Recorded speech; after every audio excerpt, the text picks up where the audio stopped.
Well, it's me again. Okay. So what I'm going to show you now is that my first pet aid seminar today, and what we actually have in my first pet aid book.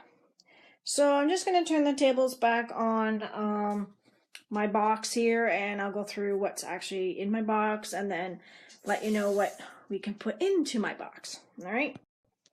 So this is the box that they.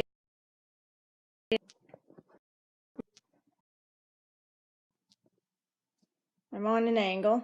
You may have saw that flash a few times, and I'm going back.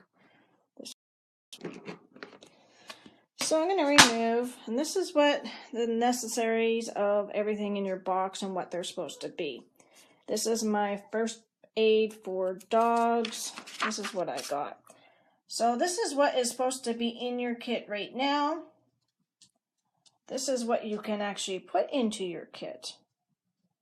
So the first things are these are Telfa pads. So Telfa pads are non-sticky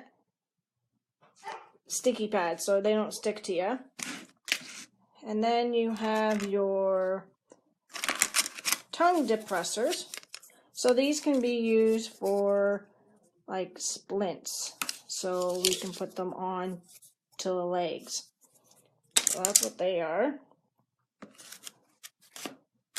Now, they gave us a skip leash. So what that means is that the skip leash can be used, so if you cannot get gauze around their mouths when, say, they're on the ground and they're going to try to bite you for any wounds or anything like that, you can put the skip leash on. It's like the same as having a normal leash. You just have to loop it around their nose, go around once, and then you can hold them that way. And gauze will do that too. It's for like lab handling, so it's to secure their mouths. So that goes down there. This is basically the Dermagel. I think that's Dermagel. It has to be Dermagel. Yeah, it's Dermagel. So you use that if you're on any wounds or, you know, not really deep cuts, but you put them on wounds that you want to stop having it bleed more. So it's basically, it helps you for like medication almost wise, technically. So, oh, there it is. So I'll put that down there. And then we have is the vet wrap. Ooh, mine's green. They had pink today. They come in all different colors, so green is good. I still special, I got green. So this is the flexible bandage. So they call it vet wrap too. So this is what goes on at the end after your wrap. Maya Rose, behave. So and then we had to put the Hibitin, the antibacterial soap. I stuck it in a container because they were saying that they didn't want to put it into the box, just in case it started leaking. But this comes actually from the vet office. So this comes from the Princess Animal Hospital. They were nice enough to give us little bottles of soap. So you do not put any of this on your wound. You put it onto a cloth and you wipe it in, and you only need a couple dabs because then you're going to have a lot of soap everywhere else. So you definitely don't want to do any of that. So, and then these, not sure if anyone recognizes these, the little one and the big one. That is tick removers. So they're telling us on how, because ticks actually will go in on the side of the skin. So you just basically want to come in and pull up on the, or actually no, these are called twisters. So you don't want to pull up like I just showed you. So you just want to latch onto the tick and twist. Twist until they come out of the skin. So these are handy actually. Never had one of these before. So that's what it is. Maya, stop. Maya's barking at Squirt that's sitting in the bucket right now. See, as we can tell.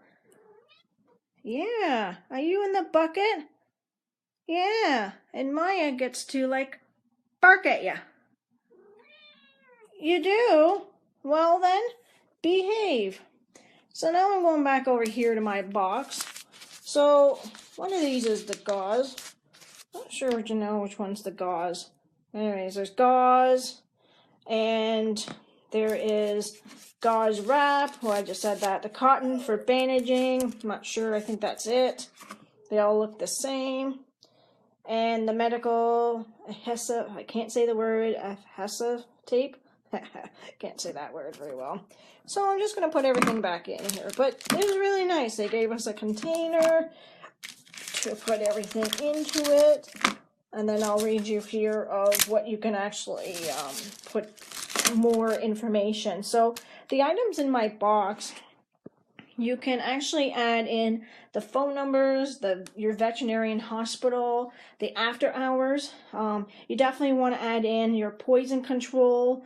When you do call, there is a fee in most places, so you definitely want to, give them a shout if your dog has ingested anything like to do with plants, or if it's ingested like chocolate or amounts of it. So you definitely want to give them a call. You need the vaccine information of your pet, the list of medications your pet is taking, any medical conditions that they may have. It's good for this box, actually. You want to add all the information into this box. The emergency contact and ice card. Ice card is in case of an emergency card. You definitely want something like that. You want to have your Benadryl. It's 25 milligrams, and it's the adult, of course, the human.